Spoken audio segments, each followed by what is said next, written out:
오늘 다윗 언약 시리즈 21번째를 맞이해서 이 다윗에게 주셨던 은혜 여러분들에게 꼭 주시기를 바랍니다. 여러분, 이 말씀을 통해서 하나님과 여러분의 관계가 새로워지시기를 바랍니다. 여러분의 영혼이 새로워지시기를 바랍니다. 여러분의 심령이 새로워지시기를 바랍니다. 그래서 여러분의 축복이 더욱더 강해지기를 바라며 주 안에서 은혜가 강해지시기를 축원합니다. 그러기 원하시면 우리 함께 먼저 하나님을 찬양합니다. 문드라 머리를 들지어다. 문드라 머리 들어라. 들릴지어다. 영광의 문들, 영광의 왕 들어가시노. 영광의 왕 들어가시노. 영광의 왕 되시노. 영광의 왕 되시며 강하고 능하신 주로다. 존재에 능하신 주로다. 나 찬양 위대하신 왕, 왕께 왕께 만세, 왕께 만세. 주님은 영광의 왕이라. 나 찬양 위대 왕 되신 주님을 찬양합니다. 왕께 찬양, 왕께 만세. 당신은 영광의 왕이라. 나 찬양 위대하시고.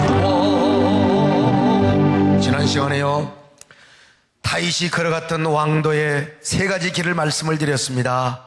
첫째는 뭐냐? 하나님께 물어보고 의논하는 것이라고 그랬어요. 두 번째는 뭐냐? 하나님 뜻이라면 무조건 순종했어요. 세 번째는 먼저 희생하고 섬기는 모습을 보여주는 거라고 했어요. 남보다 앞서 희생과 섬김을 차치한 그 사람이 누구냐? 다윗이었어요. 지금 사울이는 다윗만 잡으려고 지금 눈깔이 그냥 얼마나 커졌는지 몰라요. 그런데 다윗은 그가 자기 백성을 구원하는데 몸소 희생을 아끼지 않았어요. 여러분, 이게 왕도의 길입니다. 여러분도요, 하나님 앞에서요, 정말 내가 먼저 섬기시기를 축원합니다. 내가 먼저 헌신하시기를 바랍니다. 여러분 희생하시기를 바랍니다. 그럴 때 여러분이 일터와 사업장 그리고 활동부대 영역에서 왕이 될 수가 있는 것입니다. 최고가 되는 게 왕이잖아요. 여러분, 여러분의 사업, 여러분의 직장, 여러분의 활동부대에서 최고가 되시기를 바랍니다. 으뜸이 되시기를 바랍니다. 여러분, 그게 뭡니까? 다윗 왕의 축복이 아니고 무엇이겠습니까? 여러분, 가서 다윗이가 졌겠습니까? 이겼습니까? 하나님을 앞세우고 나가요. 얼마나 용기백배하고 싸웠던지 블레셋 아사키들을 다 쳐 죽여버렸어. 밟아 죽였어요. 아무튼 얼마나 용감하게 싸웠던지 그들을 다 쳐 죽이고 가축까지 뺏어왔어요. 그리고 포로민까지 다 빼라왔어요. 하나님이 함께 해주시니까 대승을 난 줄로 믿습니다. 23장 5절 같이 봐요. 시작. 다윗과 그의 사람들이 그 일라로 가서 블레셋 사람들과 싸워 그들을 크게 쳐서 죽이고 그들의 가축을 끌어오니라. 다윗이 이와 같이 그 일라 주민을 구원하니라. 다윗이 이렇게 했으니까 그 일라 사람들이 다윗을 얼마나 기뻐하고 감사했겠습니까? 그 일라 사람들이 다 끌려간 것이 아니겠죠? 그 일라 성에 노인들, 할머니들, 뭐 쓸데없는 애들, 별로 그렇게 힘도 못 쓰는 그 어린애들, 불구자들 아마 두고 갔을 거예요. 그리고 이제 이쁜 아낙네, 힘께나 쓰는 여기 소목사같이 생긴 사람, 높은 구두 신고 이렇게 멋있게 있는 사람, 정식이 같은 사람, 이런 사람을 데리고 가서 여러분 써먹을 거 아닙니까? 이쁜 여자들 다 첩으로 삼고 말이죠.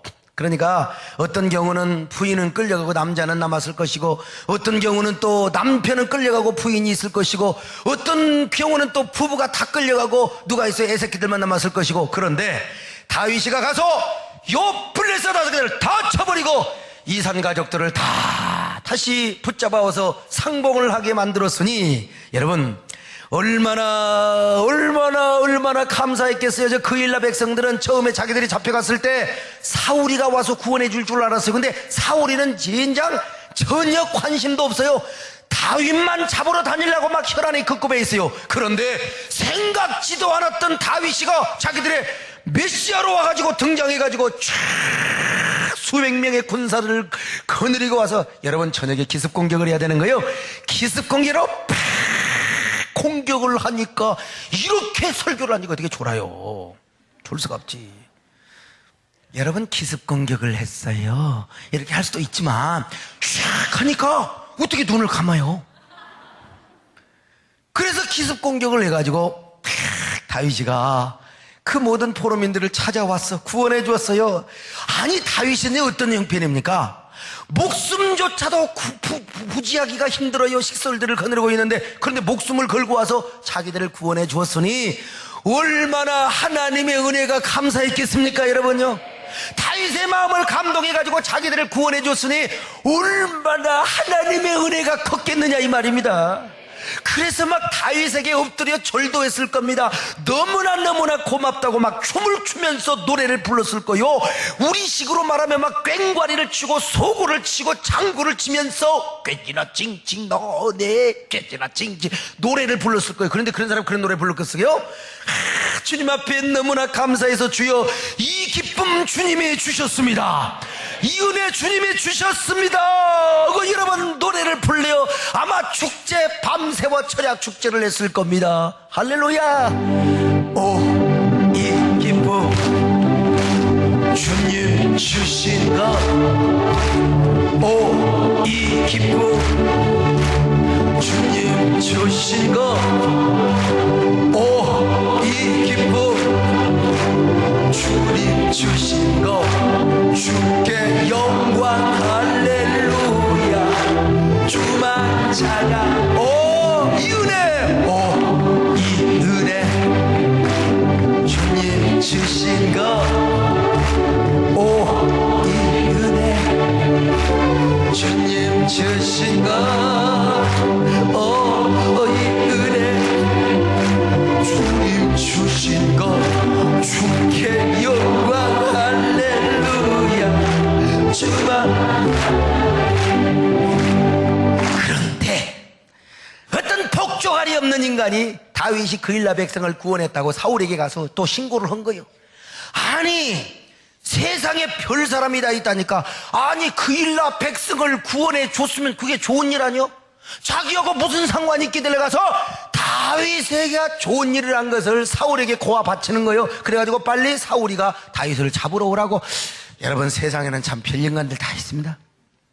우리 교회도 예배당 지을 때 민원을 내는데 아니 교회 앞에 있는 그 아파트 주민들이 민원 내는 거 이해됩니다. 내가 그 입장이라도요. 내가 교회를 안 다닌다면 뭔 놈이 그렇게 젊은 목사가 이렇게 큰 교회를 짓느냐고 민원을 안 내는 게 정상이지.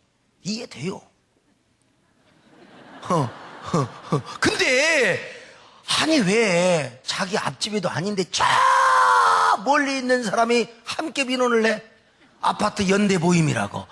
난 도대체가 이해가 안 된다 이거. 이해가 안 된다 이거요. 이름이 세상에는 아무튼 다 있어요. 오늘 본문에도 쓸데없는 열심, 쓸데없는 충성. 아니 그거 신고한다고 사울이가 여러분 표서를 줍니까? 무슨 돈을 줍니까? 도대체 돈을 주면 또 얼마나 주는 거예요?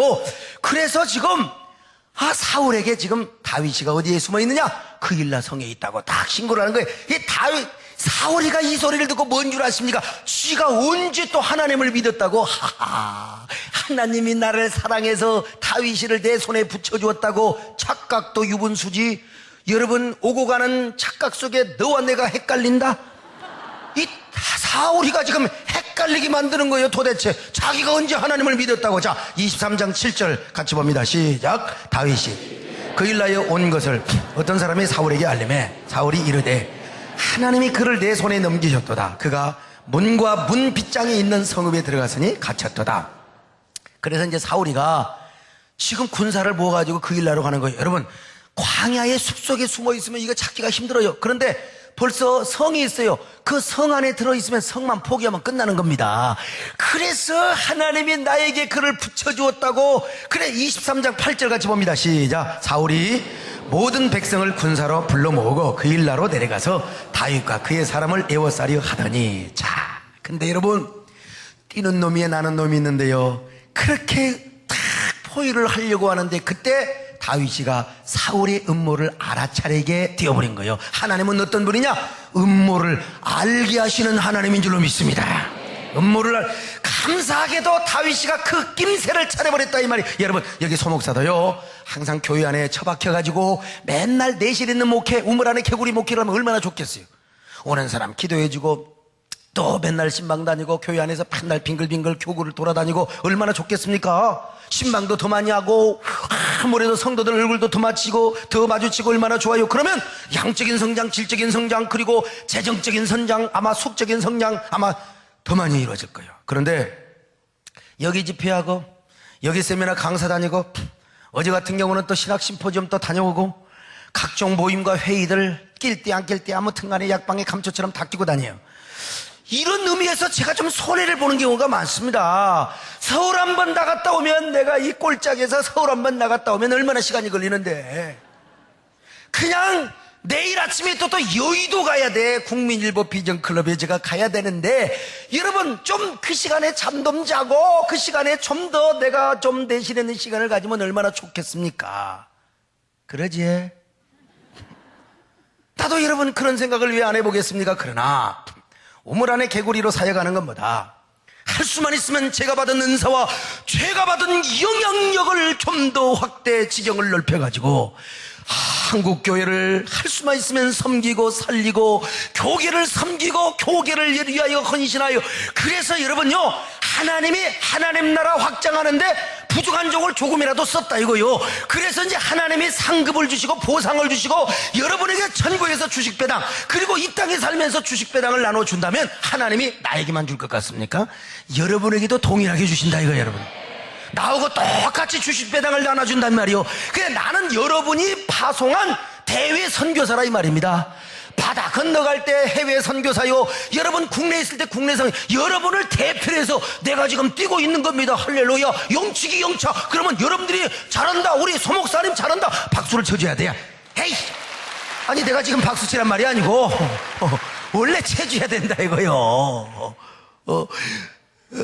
내가 우리 목사님은 맨날 이런 사람들요 참 근시안적이야. 근시안적. 여러분 아주 그냥 포부를 넓히시길 바랍니다. 우리 목사님은 세대교회 있을 때는 우리의 목자 여행이지만, 목사님이 바깥으로 가면 우리의 영광과 명예를 걸고, 그리고 선교사로 우리가 파송한 사람이야. 그래, 여러분 박수도 치고 선교비도 대줘야 돼 원래. 그래야 여러분들이 함께 주식배당의 축복을 함께 나눈다 이 말입니다. 그런데 아무래도 바깥으로 뛰다 보면은 조금 또 아무래도 이 내적인 부분이 좀 약할 수가 있어. 그런데 우리 교회는 시스템이 아주 굉장히 좋아요. 그래서 우리 교육자들도 열심히 띄워주지만 또 이게 교육자들 가지고는 부족한 경우가 있어요. 새가족 양육 교사들 있지요. 그리고 또 뭡니까, 우리의 그 교구 총무들을 비롯해서 새가족 사역자들이 쫙 깔려 있어. 쫙 깔려 있어가지고 하나님이 먼저 저의 영성 영감을 통하여 쫙 낌새가 이상해서 전화해가지고 확인해보면 뭔가 역시 프로브럼, 문제가 있다 이거예요. 문제가 있어요. 그리고는 또 각종 네트워크를 통해서 저에게 다 이렇게 보고가 들어와. 그래서 모든 음모를 제가 다 알게 되는 거예요.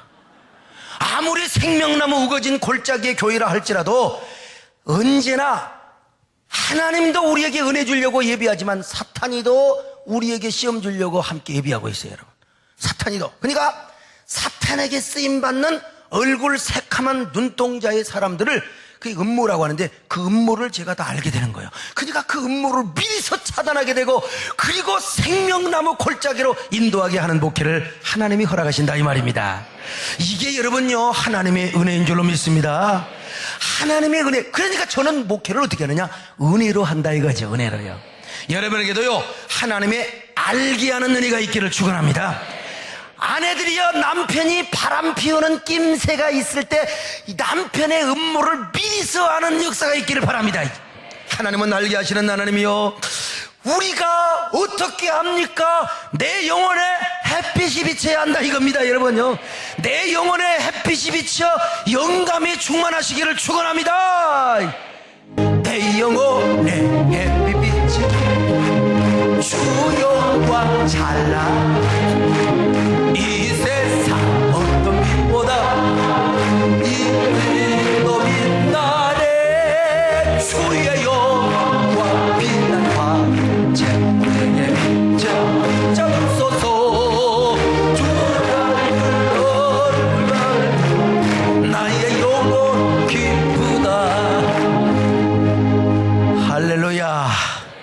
아무튼 다윗은요, 하나님의 은혜로 사울의 음모를 알았습니다. 다윗이 알았을 때 어떻게 했느냐.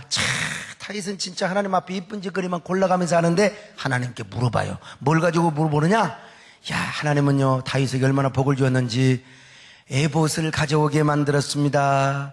사울이 노베에 있는 제사장들을 다 죽였어요. 85명을 다 죽이네. 거기에 한 명, 아비아달이라고 하는 아주 달리기를 굉장히 잘하는 제사장 아들이 있는데, 이 친구가 아버지 대제사장의 에봇을 가지고 도망을 오게 만들었어요. 그리고 이것을 가지고 다윗에게 오게 만들었다 이 말입니다. 얼마나 기가 막혀. 구약시대의 제사장의 에봇에는 판결훈패가 있는데 그 안에 우림과 둠밈이 있습니다. 이 우림과 둠밈은 하나님을 의지하는 자가 하나님의 뜻을 물어보는 거예요. 자, 28장 출애굽기 28장 30절 시작. 너는 우림과 둠밈을 판결 흉패 안에 둬 아론이 여호와 앞에 들어갈 때에 그의 가슴에 붙이게 하라. 아론은 여호와 앞에서 이스라엘 자손의 흉패를 항상 그의 가슴에 붙일지니라. 자, 그래서 이제 이스라엘의 중대사가 있으면 꼭 우림과 둠밈을 통하여 하나님 앞에 물어봤어요. 그리고 왕이 꼭 선지자에게 제사장에게 물어보려고 하면 이 우림과 둠밈을 통하여 딱 이렇게 물어보게 되었다 이 말입니다. 자, 그러면 이 우림과 둠밈은 어떻게 하나님의 뜻을 밝히 알리게 해줬느냐? 이건 정확히 아는 사람은 없지만 유대 랍비들에 의하면, 교회 유대 전통에 의하면 세 가지 견해가 있습니다. 첫째는 뭐냐? 빛이면 응답이고 빛이 없으면 응답이 아니라는 거예요. 쫙 물어보는데 거기서 빛이 쫙 나오면 응답이고 빛이 안 나오면 가지 말라. 그거는 하나님 뜻이 아니다. 그때 그랬다는 거죠. 그 다음에 둘째로 흙과 백으로 결정이 되었다는 것입니다. 그래서 우림은 흰돌이고 둠밈은 검은돌이었는데 하나님께서 양자택일을 물었을 때 자 해가지고 우림이 나오면 이게 이제 흰돌이 나올 거 아니요? 그러면 이건 하나님 뜻이다. 그리고 둠밈이 검은돌이 나오면 하나님 뜻이 아니다. 뭐 이렇게 이런 학설도 있고, 마지막은 뭐냐? 우림과 둠밈의 글자 표기로 결정을 했다는 것입니다. 우림과 둠밈의 한쪽에는 ES가 써 있고 한쪽에는 NO가 있어. 그래서 이제 우리가 이렇게 차돌 돌리는 것처럼 주여 아버지 뜻이 어디 있나이까 딱 하면은 이게 둘 다 ES가 나와. 이건 하나님의 뜻이다. 이 원시 시대에 하나님이 그렇게 하나님의 무지몽매한 백성들에게 가르쳐 주었다는 건데, 아무튼 이 셋 중에 하나로 하나님께서 하나님의 뜻을 가르쳐 주었어요. 그런데 바로 이 우림과 둠밈이 달려있는 대제사장의 에봇을 아비아다리가 가지고 왔던 겁니다. 하나님 앞에 다윗이 언제나 하나님 중심이고 하나님을 높이고 하나님을 앞세우고 나가니까 하나님이 뭘 가져오게 만들어서 대제사장의 에봇인 우림과 둠밈을 가져오게 만들었다 이 말입니다. 자, 사무엘상 23장 6절 시작. 아히멜렉의 아들 아비아달이 그 일라 다윗에게로 도망할 때 손에 에봇을 가지고 왔더라. 자, 여러분 얼마나 큰 축복인지 몰라. 이건 뭐냐? 하나님의 응답을 가지고 왔다고 해도 과언이 아니에요. 하나님의 뜻을 가지고 왔다고 해도 이건 다윗에게 엄청난 영적인 무기입니다, 여러분요. 이걸 가지고 왔어. 주여, 언제나 우리의 삶에, 우리의 신앙생활에 우림과 둠밈의 축복을 주옵소서. 주여, 하나님의 뜻을 밝히 할 수 있는 영감과 영성을 주시옵소서. 그래서 다윗은 우림과 둠밈으로 하나님의 뜻을 물어보며 하나님과 이제 의논하고자 했던 겁니다. 23장 9절 같이 봅니다. 시작. 다윗은 사울이 자기를 해하려 하는 음모를 알고 제사장 아비아들에게 이르되 에봇을 이리로 가져오라 하고, 자, 에봇을 가져와 뭐려고 물어보려고? 아버지 뜻이 어디 있습니까? 자, 다윗이가 물어보는 거요. 하나님, 제가 듣자 한데 사울이가 저를 잡으러 죽이려고 온다고 합니다. 진짜 옵니까? 아니면 안 옵니까? 하나님이여, 진짜 오는가 가짜로 오는가 주여 가르쳐 주옵소서. 에봇을 앞에서 우림과 둠밈을 통하여 물어봤어요. 그랬더니 하나님이 뭐라고 응답을 하십니까? 다윗아, 사울이 널 잡으러 올 것이다 하고 하나님이 가르쳐 준 거예요. 자, 23장 11절을 같이 봅니다. 시작. 그 일라 사람들이 나를 그의 손에 넘기겠나이까? 주의 종이 들은 대로 사울이 내려오겠나이까? 이스라엘의 하나님 여호와여, 원컨 원하건대 주의 종에게 일러 주옵소서 하니 여호와께서 이르시되 그가 내려오리라 하신지라. 여러분, 그 말이 하나님 물어보니까 하나님이 내려온다 그랬어요. 자, 그래서 다윗이 다시 물어봐요. 그러면 사울이 만약에 온다면 저 그일라 사람들이 나를 숨겨주고 보호해 주겠습니까? 아니면 나를 사울에게 내어주겠습니까? 하나님, 이걸 내가 알아야 도망을 갈 것 아니겠습니까? 만약에 포위를 한 채 내가 잡히면 꼼짝없이 죽으니까 아버지요, 아버지 미리서 가르쳐 주옵소서 하고 이제 물어봤어. 그랬더니 하나님께서 그 일라 사람들이 너를 넘길 것이다. 사울에게 그들이 네게 배은망덕한 일을 하고 말 것이다 고 응답을 하신 거예요. 자, 12절 같이 봅니다. 시작. 다윗이 그에 이르되 그 일라 사람들이 나와 내 사람들을 사울의 손에 넘기겠나이까? 아니 여호와께서 이르시되 그들이 너를 넘기리라 하신지라. 자, 여러분 보세요. 아니 그 일라 사람들 양아치 아니고 무엇입니까? 자기를 이렇게 구원해 줬어요. 아니 사울이 와서 구원해 줘야 되는데 사울에게 쫓기고 있는 다윗이가 와가지고 자기들을 구원해 줬으면, 아니 여러분, 우리가 남자가 태어나가지고 믿음이 없으면 을이라도 있어야 될 거 아니요. 을이라도 있어서 다윗을 숨겨놓고 다윗이가 여긴 있었는데요, 다윗이가 지금 저쪽으로 도망가 버렸어요. 이렇게 좀, 아니 다윗을 숨겨줘야지. 이놈들이 사울에게 죽임을 당하지 않거나 사울에게 잘 보이려고 다윗을 묶어가지고 사울에게 넘겨주겠다는 것 아니겠습니까? 이럴 때 사울은 얼마나 환멸을 느꼈겠습니까? 얼마나 배신감을 가졌겠습니까?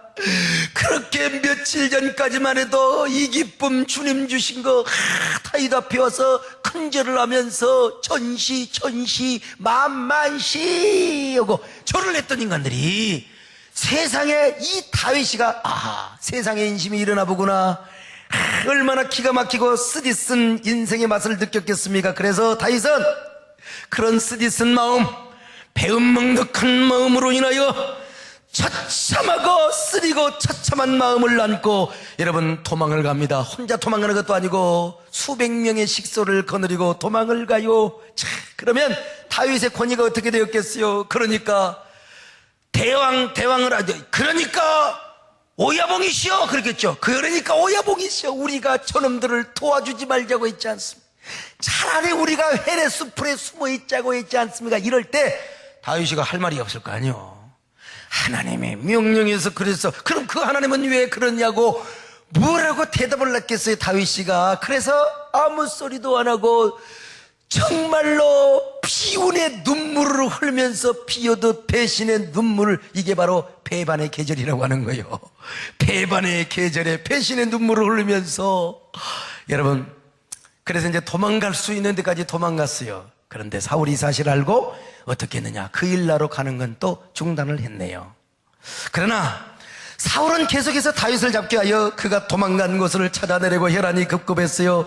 그래서 다윗은 그때 이리저리 피신을 다닙니다. 광야에 요새에 숨어 있기도 하고 또 산골에 숨어 있기도 하고 숲풀에 숨어 있기도 하고 이리저리 여러분 피신을 하고 다닌 거 아니겠습니까? 그러니까 사울이가 찾을 수가 없어요. 왜 찾을 수가 없었느냐? 다윗이가 잘 숨기도 하였겠지만 그보다 중요한 건 뭐냐? 하나님께서 다윗을 사울의 손에 붙이지 아니하였더라. 사울의 손에 붙이지 아니하였더라. 14절을 확인해 봅니다. 시작. 다윗이 광야 요새에도 있었고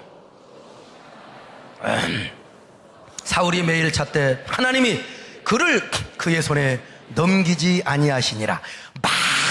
아마 성경에 나와 있지는 않지만 다윗이가 숨기도 숨었겠지만 아마 다윗이가 물어봤을 거예요. 에봇 앞에서 우림과 둠밈을 가지고 하나님, 동쪽으로 갈까요? 서쪽으로 갈까요? 이번에 산골로 숨을까요? 아니면 숲풀로 숨을까요? 아니면 요새로 숨을까요? 아니면 개굴창으로 숨을까요? 우리말로 말하면 주여 영등포로 가야 할까요? 미아리로 가야 할까요? 하나님 앞에 물어본 거예요. 물어봤을 때 하나님께서 다윗에게 언제나, 자, 이번에는 숲풀을 더듬을 테니까 요새로 가서 숨어 있어라, 산골로 가서 숨어 있어라. 이게 뭡니까? 하나님이 다윗을 사울의 손에 붙이지 아니하니까 사울이 3,000명, 5,000명, 1만 명의 군대를 풀어도 다윗은 하나님의 품에 숨어 있었다, 이 말입니다, 여러분. 여기서 우리는 아주 참 중요한 두 구절을 발견할 수 있는데 7절과 14절이에요. 7절은 사울이가 착각하고 있네. 하나님이 세상에 다윗을 자기 손에 붙였다고 착각하고 있어. 자, 7절 하반절 봅니다. 시작. 사울이 이르되 하나님이 그를 내 손에 넘기셨도다. 그가 문과 문빗장이 있는 성읍에 들어갔으니 갇혔도다. 이처럼 사울은 하나님이 다윗을 자신의 손에 넘겼다고 지금 사울이가 착각하고 있다 이 말입니다. 여러분요, 여러분 사울 좀 보세요. 지가 언제 하나님을 섬겼다고? 아니, 지가 언제 하나님을 섬겼다고? 하나님이 다윗을 자기 손에 붙였다고 웃기고 있네. 여러분, 하나님 팔아먹는 꼴 좀 보세요. 그러나 결과가 어떻습니까? 14절에 보니까 매일매일 사울은 다윗을 찾았지만 어떻겠습니까? 사울은 다윗을 여러분 잡지 못했다. 왜 잡지 못했습니까? 하나님께서 다윗을 사울의 손에 절대로 붙이지 않았기 때문인 줄로 믿습니다. 14절을 같이 보겠습니다. 시작. 하나님이 그를 그의 손에 넘기지 아니하시니라. 여러분, 하나님이여 우리를 붙잡고 있으면 악한 마귀가 아무리 해도 해할 수가 없습니다. 우리 하나님께서 내게 주신 자를, 우리 주님 말씀하시기를 내 손 안에 있는 성도 어느 성도도 빼앗아갈 수 없다고 말씀하고 있습니다. 여러분, 그러니까 사울이가 어떻게 다윗을 찾을 수가 있어요? 어저께 밤늦게까지 우리는 박 전도사님을 통해서 귀한 간증을 들었습니다. 참, 이분은 사실은 성경 말씀을 구절구절 해석해서 말씀을 전하는 것도 아니고 또 위대한 설교자도 아닙니다. 그럼에도 불구하고 그의 삶 자체가 하나님의 메시지고 연단의 메시지고 소망의 메시지고 도전의 메시지가 되었다 이 말이요. 그런데 참, 얼마나 목숨이 찔겼으면 죽어도 여러 번을 죽었어야 돼요. 구룡포에 빠졌는데 그때 죽었어야지. 세상에 그렇게 모질디 그러니까 찔릴 것이지. 그러니까 은근키지 여러분요. 그런데 자기가 목숨을 끊으려고 해도 죽고 싶어도 죽을 수 없는 운명이요. 왜냐? 하나님이 쓰시려고 하는 사람은 죽을 수가 없어요. 여러분이 하나님이 여러분을 쓰십니다. 하나님이 여러분을 붙잡고 있습니다. 그러므로 여러분 죽고 싶어도 죽을 수가 없습니다. 옆 사람 모시고 인사 좀 하세요. 죽기는 다 틀렸네요. 그런데 운명에 의해 죽든지 죽어야 되는데 죽지를 못합니다.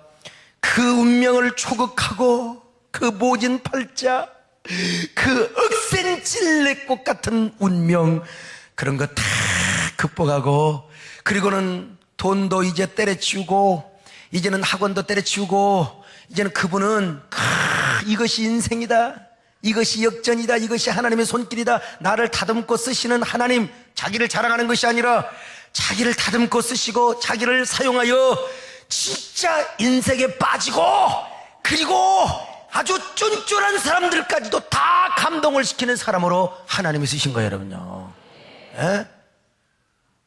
오늘 다윗이가 그런 겁니다, 여러분. 다윗이는 죽어도 진즉 죽었어. 사울이 단창을 가지고 던졌을 때 죽을 운명이면 진작 어디가 맞아요? 심장 오른편이 탁 맞아. 나는 심장에 던져도 명함이 몇 장이 있어갖고 들어가지는 않을 텐데.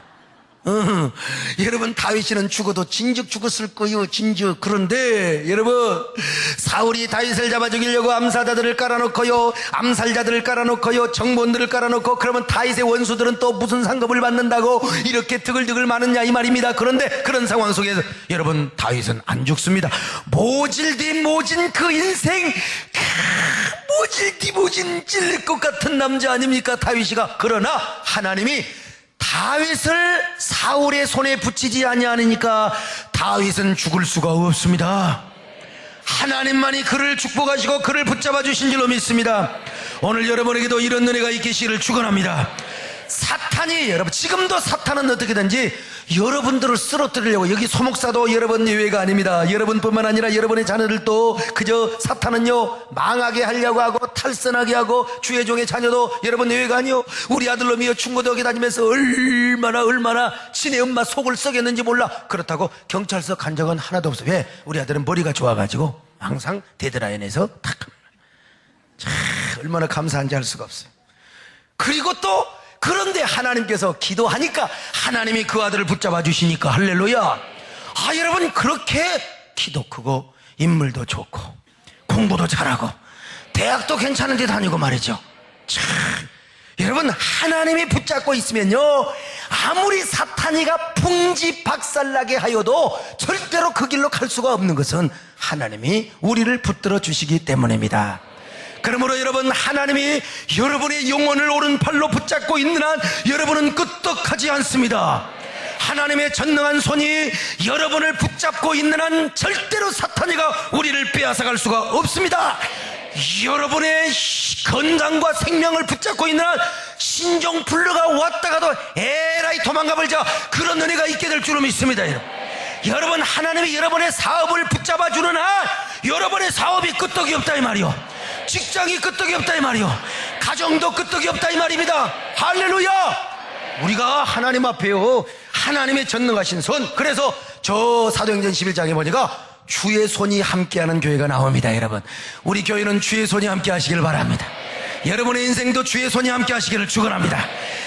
그러니까 우리가 어떻게 해야 되느냐, 하나님을 의지해야 되는 거요, 우리가 하나님을 붙잡아야 되는 거라 이 말입니다. 여러분요, 그러니까 하나님의 손아귀에 우리가 잡혀있는 인생으로 살아가야 된다 이 말입니다. 아무리 우리가 고난 영혼이 되고 아무리 곤고한 인생이 될다 할지라도 하나님의 능력 있는 팔을 의지하면 하나님의 능력 있는 팔로 우리를 붙잡아 주시는 겁니다. 할렐루야.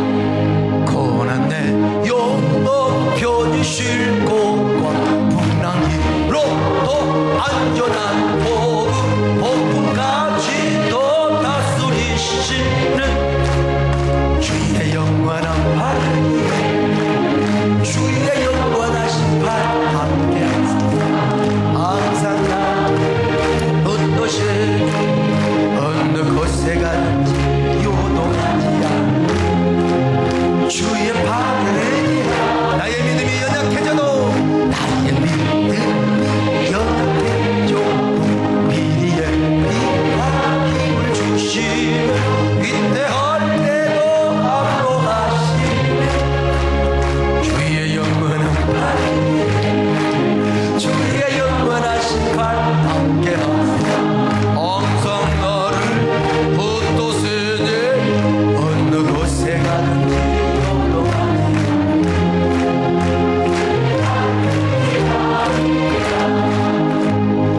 이런 일련의 사건 속에서 다윗이가 깨달은 교훈이 하나 있었을 거예요. 몇 가지 있었을 거예요. 오늘 우리에게도 동일한 교훈이 되시기를 바랍니다. 다윗이 무엇을 깨달았을까요? 첫째로, 내가 의지할 분은 오직 하나님뿐이구나. 하나님뿐이구나.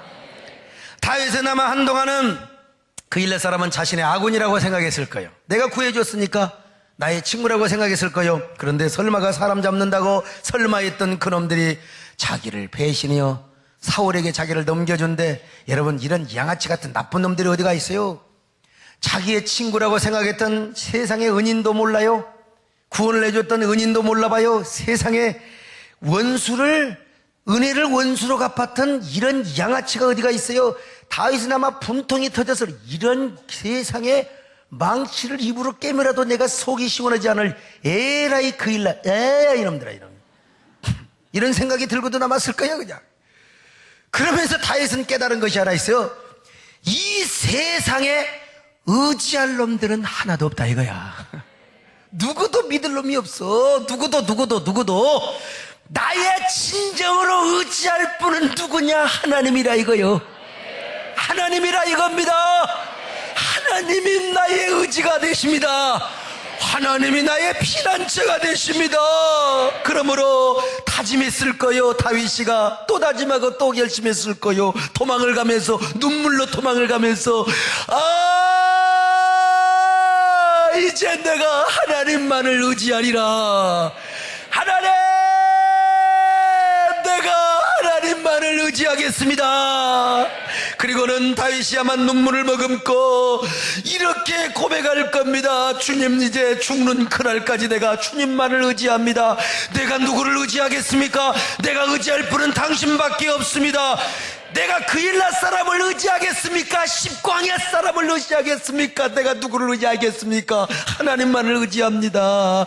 내 평생 왕이 되어서도 하나님을 의지하겠습니다. 내 왕이 되어서 군사가 50만이 되고 100만이 넘는 군사가 되어도 나는 이제 하나님만 의지하겠습니다. 배신감과 절망감 속에서 주님의 신뢰에 주님의 손을 붙잡고 나는 이제 하나님만 의지하겠습니다. 하나님만 사모하겠습니다. 이제 내가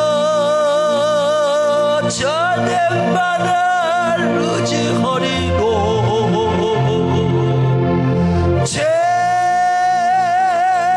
정놓지 않으리.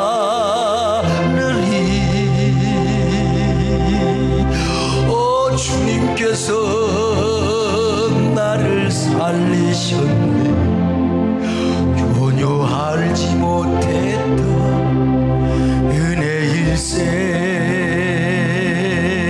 이제 내가 전에만을 사모하리로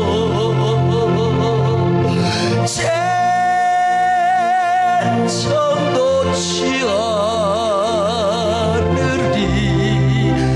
주님, 내가 평생 주님만을 의지하겠습니다. 여러분, 이것이 바로 하나님이 원하시는 진정한 왕도의 길이었습니다. 이스라엘의 진정한 왕은 자기를 의지하며 통치하는 게 아니라 하나님만을 의지하며 통치하는 거예요. 여러분, 여러분이 진정한 왕도의 길을 걷고 여러분이 여러분의 사업, 여러분의 활동 무대, 여러분의 직장에서 최고가 되시려면 하나님을 이렇게 의지하시기를 바랍니다. 하나님의 절정의 축복은 그냥 오지 않습니다. 주님을 의지해야 됩니다. 주님을. 그래서 얼마나 주님 의지하는 것이 얼마나 귀중했으면 하나님은 그 일라 사람들을 배신자가 되게 만드는 거예요. 어차피 그 사람들은 주인공이 아니야. 엑스트라요. 엑스트라의 마음을 감독해서 배신하게 만드는 거예요. 그리고 주인공 다윗이가 하나님만을 의지하게 만드는 거예요. 여러분, 광야에 출발할 때도 그는 낯생이요, 광야에서 살아갈 때도 의지할 것은 낯생이요. 없어요. 아무것도 없어요. 이제는 아니 물 빠진 사람이 지푸라기라도 잡지만 지푸라기도 없어. 다윗에게는 하나님밖에 없습니다. 그러므로 하나님을 의지합니다. 오늘 우리도 마찬가지요. 하나님 의지하는 게 얼마나 중요한지요. 그래서 우리 주변에 가끔 배신자도 생기게 해요. 가끔 사기꾼도 생기게 한다니까요. 하나님밖에 없다는 것을 가르쳐 주려고요. 여기 소목사도 마찬가지요. 가끔은 믿었던 사람이 한 번씩요, 딱 갔다가 뒷발질을 탁 해버리는 거예요. 여러분요, 얼룩말도 뒷발질하면 아픕니다. 그럴 때 내가 주님을 덜 의지하겠구나. 하나님, 이제 내가 주님만을 사모하고 의지하겠습니다. 이렇게 만드는 거라니까. 하나님의 음성을 들으시기를 바랍니다. 하나님의 축복을 받으시기를 바랍니다. 끝까지 주님만을 의지하고 붙드는 여러분 되시기를 주님의 이름으로 축원합니다. 두 번째, 내 생명을 지켜주실 수 있는 분도 오직 하나님이라고 하는 사실이었어요. 내 생명을 지켜주실 분도 오직 하나님이요. 다윗은 그일라 성으로부터 십광야로 도망가면서 계속 고백했을 겁니다. 외쳤을 거요. 내 생명을 지켜줄 사람은 아무도 없다. 오직 하나님만이 나의 생명을 지켜줄 것이다. 하나님이 내 생명을 지켜주면 나는 끄떡하지 않는다. 사울의 군대가 나를 친친다 할지라도, 군대가 와서 내 살을 물어뜯어도, 저 이리처럼 성난 늑대처럼 와서 내 살을 물어뜯는다 할지라도 하나님이 지켜주시는 한 나는 망하지 않는다. 나는 죽지 않는다. 하나님이 나를 지켜줄 것이다. 이러면서 울면서 갔을 거야. 하나님이 나를 지켜주면 나는 죽지 않습니다. 나는 죽지 않습니다. 여러분, 이런 심정을 시편 27편에서 토로하고 있어요. 자, 시편 27편 1절로 3절을 같이 봅니다. 시작. 여호와는 나의 빛이요 나의 구원이시니 내가 누구를 두려워하리요. 여호와는 내 생명의 능력이시니 내가 누구를 무서워하리요. 악인들이 내 살을 먹으려고 내게 왔으나 군대가 나를 데려가여 진칠지라도 내 마음이 두렵지 아니하며 나는 여전히 태연하리로다. 여러분, 얼마나 멋집니까? 얼마나 아름답습니까? 여호와는 나의 빛이요 나의 구원이시니 내가 누구를 두려워하리요? 내가 좋아하는 말씀 중에 하나 아닙니까? 내가 왜 이렇게 좀 배짱했어요? 하나님이 나와 함께 하시니까 좀 제가 비교적 배짱이 좀 비교적이 아니라 상당히 많은 사람입니다. 여러분, 똥배짱이 아니라 주님이 함께 하시는 배짱이죠. 여호와는 내 생명의 능력이시니 내가 누구를 무서워하리요? 여호와는 나의 구원, 나의 빛이 되시니 내가 누구를 두려워하리요? 여호와는 나의 구원, 나의 빛이 되시니 내 마음이 두렵지 않네, 두렵지 않네. 여러분, 그렇습니다. 여러분의 생명을 지켜줄 분은 하나님밖에 없습니다. 우리의 건강을 지켜줄 분도 하나님밖에 없습니다.